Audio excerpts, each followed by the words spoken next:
administration in 2016 as the administrator in the Office of Diversity and Inclusion before being appointed to the Office of Engagement for Women. She is the former chair of the Philadelphia Black Women's Health Project and Scenic Philadelphia, and founding member of the African Sisterhood and the Women Gathered Conference. Please welcome Javida.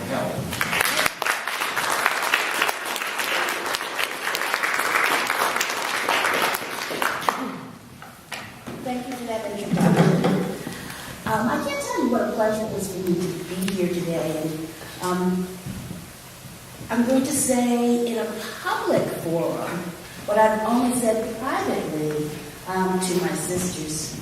But being here today actually expresses a belief that I've had since I was a teenager when I started studying world religions. I was raised in the Episcopalian and Lutheran faiths. But I knew that there was something bigger and more important than any one denomination. I started meeting people from all faiths and studying faiths and realized that one single faith could not define the human experience. So actually, even though I have never been here for a Sunday service, I feel right at home.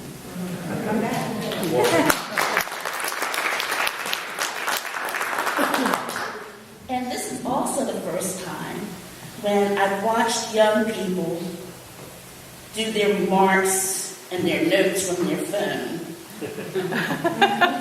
And I usually use paper. But instead of killing trees today, I've decided to put my remarks on my phone too. But maybe I can, maybe I can't, but I kind of know. First of all, a little bit about the Office of Engagement for Women. It was just created in this administration, and under that office is the Philadelphia Commission for Women. And some of you may know that about 30 years ago, there was a Commission for Women. The last Commission for Women was in the Wilson Good administration. And my dear friend, the late Barbara Daniel Cox, headed that along with, some of you may know, Carol Tracy at the Women's Law Project, who was also, but she was the last executive director of the Philadelphia Commission for Women in the Good administration.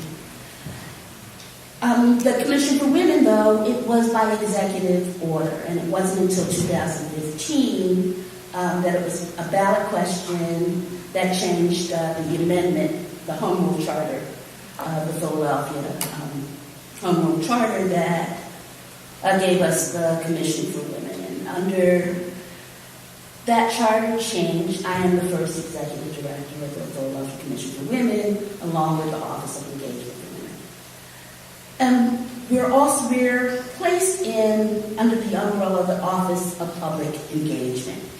And then in the Office of Public Engagement, you have the Office of Black Male Engagement, which includes the Commission for African American Males. It also includes My Brother's Keeper, which was an initiative under the Obama administration. And then there's the Office of Youth Engagement, which includes the Millennial Advisory Commission and the Youth Commission. There's the Asian American Affairs Commission. And, of course, my commission, the Philadelphia Commission for Women. I call the Office of Public Engagement the social justice arm of the Kennedy administration. Because all of our offices are about making sure that the administration and the city is more diverse and inclusive and responds to the issues of communities that have been marginalized, including young people, women, African American males, Asian Americans. And right now, it's a work in progress is the office, the Office of Interfaith Affairs, and that's in the process of doing. So we just came off of the third annual Summit for Women and Girls, which happened last Friday, which I'm very proud of. We've done it 3 times now, and each time it gets bigger. We have 8 breakout groups, 4 in the morning, 4 in the afternoon, and so far it keeps getting bigger for each year, and I'm proud that that's happened.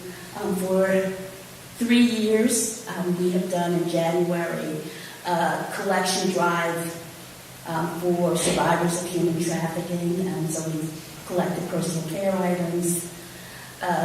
Next month, for the 3rd year, we will, along with Women Organized Against Rape, do Hands Around City Hall to bring attention to survivors of sexual assault. So we've been really busy in the 3 years of our existence. And we're going to get even busier as we approach the year 2020, which will be the anniversary of the 19th Amendment that gave women the right to vote. And I'm using this time as an opportunity to correct the history of women's suffrage. In that history, in the history of women's suffrage, in the history of second-wave feminism, African American women have been left out. Even though, say for instance, the suffrage movement was born from the abolitionist movement, and a lot of those women who were part of the abolitionist movement were women right here in Philadelphia who were African American women, or women, a lot of them were free Africans, because it wasn't until after the Civil War that they became citizens with the amendment that rendered citizenship to former slaves. So, we have a suffrage movement that leaves out black women, even though there are 3 generations of Fortin women who were right here in Philadelphia. We have Frances Ellen Watkins Harper, who was both an abolitionist and a woman suffragette, who lived right here near Lombard Street in Philadelphia, and who Sister Balaka Fatah is a direct descendant from Frances Ellen Watkins Harper, along with her son, Shaka Fatah. And like I said, the Fortin women. And so we have this history of black women who were part of the suffrage movement, who have been left out of the story. My job as a social justice advocate, as an advocate for women, and as an African American woman, it's my job to make sure that, at least in this telling of the story, these women will not be left out of the retelling of the suffrage movement, and they will not be left out of the telling of getting women the right to vote. Also, every year when we celebrate, since my office has been in operation, when we celebrate the right to vote for women, I also mention that 1920 did not give all women the right to vote. And I have to remind people that it wasn't until the Civil Rights Act and the Voting Rights Act in 1964 and 1965 when women in the South actually got the right to vote. And we're still having an attack on voting rights right now. We saw what happened in Georgia and Florida and even in Pennsylvania in terms of initiatives to limit our right to vote. So that's kind of what I bring to this office. I bring a sense of history, a sense of my own personhood and womanhood, and my own experience. And so one of the things that we do in the Office of Engagement for Women is we take what's called an intersectional approach to inequality. What does that mean? It means that everybody's experience has value. How you experience inequality, by race, ethnicity, gender identity, your LGBTQ status, your class, your privilege even, all of these things you bring to bear in how you experience inequality. And all of these things are valued and acknowledged. And so, what inequality means to you, it means something very different to me. But my experience is as valuable as yours. And I think that's really important, because I think when we talk about feminism in the 21st century, the more we hammer at that, the more we can correct second wave feminism that left us out. Let me give you an example about how African American women were left out. All of us know how popular Bring Your Daughters to Work Day is. And now it's Bring Your Children to Work Day, because we're being inclusive. Well, if you were a woman and you worked in a hotel changing beds and scrubbing toilets, did you bring your daughter to work? Because you want something other than that for your daughter. And so the whole issue of class was not thought about in terms of what it means to bring your daughter to work. Or, at the time when Gloria Steinem was talking about women and go back to work, go to work, go to work, go to work. Well, if you were an African American woman, you were already in the workplace.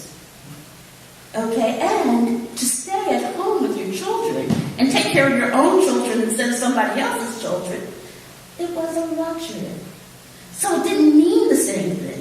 What we're trying to do, and a host of us, when you hear the term intersectionality, all the time, a lot of times people don't explain it, but what they really mean is changing the narrative of feminism to be more diverse and more inclusive, and to include all women's experiences, but not only just to include them, but to value them. And that's what's important. So, how did I get to the Office of Engagement for Women? What qualifies me to be there, other than, I'm a woman? And the demographics of the city means that if you're talking about the majority of the women in the city of Philadelphia, they're African American women. So, okay. I've been a business owner. Okay. But I feel something more spiritual in terms of why I am where I am. I was raised in a family of 7 girls. Okay. No brothers. And we were raised mostly by my father and his sister. Our mother died when we were children. I was the middle child. 3 sisters older, 3 sisters younger. And my father was a longshoreman. He was a union organizer back in the 50s. Alongside of the Morning Inquirer and the Evening Bulletin, there was also the Daily Worker. Okay, so I grew up in a household where I could also take off the bookshelf Langston Hughes. I could read. I read Booker T. Washington's Up from Slavery before I was even in first grade. I grew up in a house where reading was really important. And so I raised my children the same way.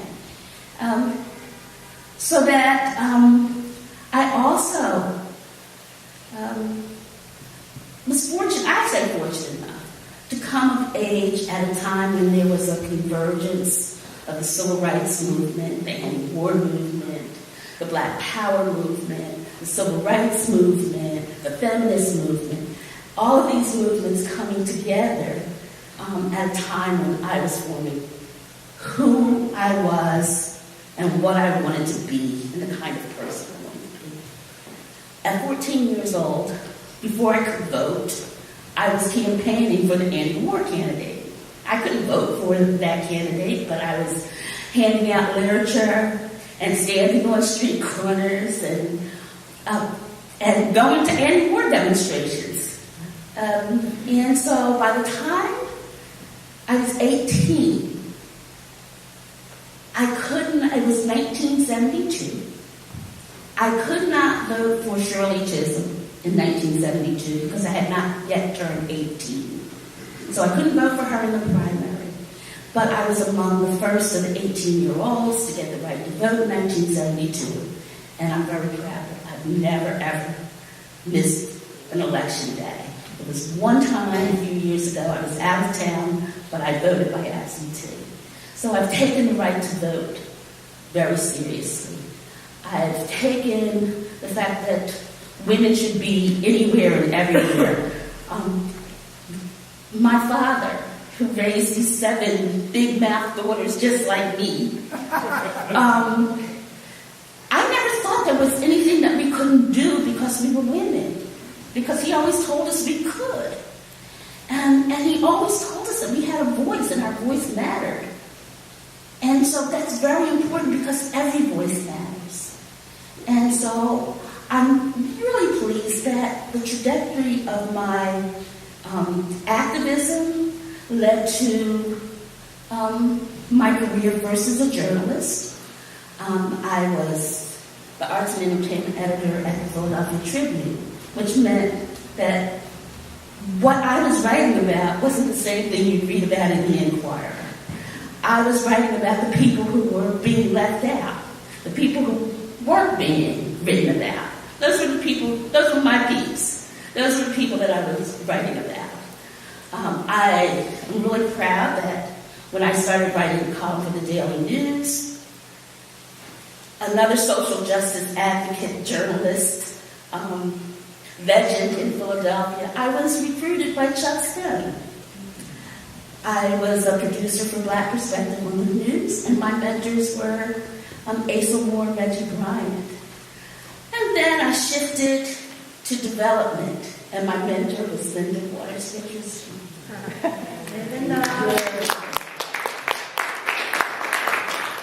I've had great mentors, whether they were my sisters by blood, my sisters by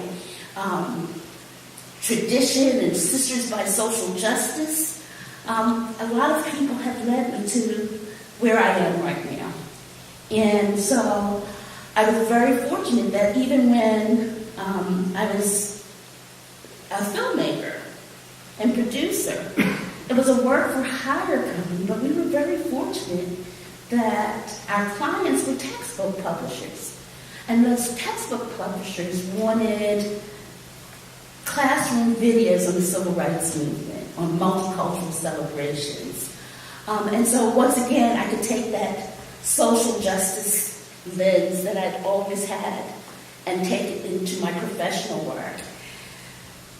And so, which leads me to this whole social justice trajectory that leads me to this office where it's about being inclusive. And it's about diversity. It's about making the city of Philadelphia government look like what the city actually looks like. I'm really pleased and I was very proud to be part of this administration. This administration came in with the mandate of making city government look like the demographics of the city. October, prior to that November election, the Inquirer had come out with their research history, and they showed that people making, I think it was $85,000 or more, were predominantly white, and the whole pay inequity in the city of Philadelphia. And so this administration came in and said, we're going to look at civil service, we're going to look at what they call exempt, people who are hired but don't go through the civil service process, to make city government look more like the people who pay the taxes, look more like the demographics of the city. So this administration has been doing a lot since then. As a matter of fact, the Office of Diversity and Inclusion was created in this administration to do just that, to make sure that city government's demographics look better. What skews that a little bit well, a little bit, skews it a lot, where the largest disparities is in uniform. So we're talking about the police department, the fire department. It's a bit harder to change those demographics than some of the other demographics. But I also, in fact, serve on a task force that's looking at how we can make the civil service process more inclusive. And so, as was mentioned in the introduction, we did our annual report. I meant to bring copies of the annual report, but I'll make sure that someone here gets it, so in the future you can see what our annual report looks like. But the kinds of things that we've done was also, our office has been around economic empowerment. And the reason we chose that as a priority is to look at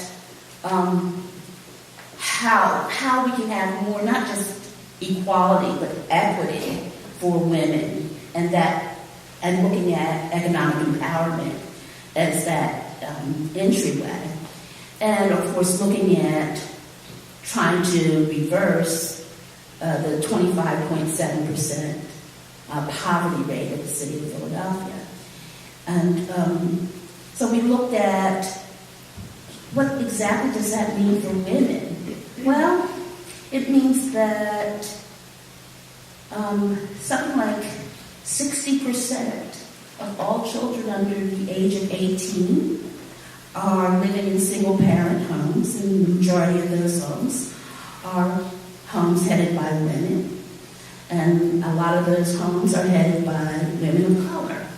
So, those are the women that have our priority. Yes, we're concerned about more women being, having risen to power in the corporate offices, on corporate boards and C-suites. But those women are doing okay.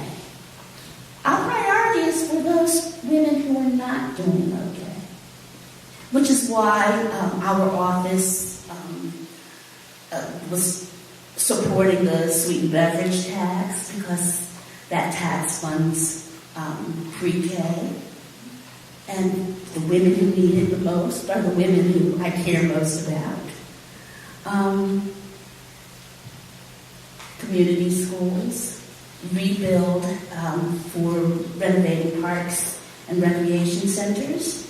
Those funds go to, and there are quotas in that bill, so that if there is a rebuild project in a particular neighborhood, people in that zip code have to give first preference to those jobs.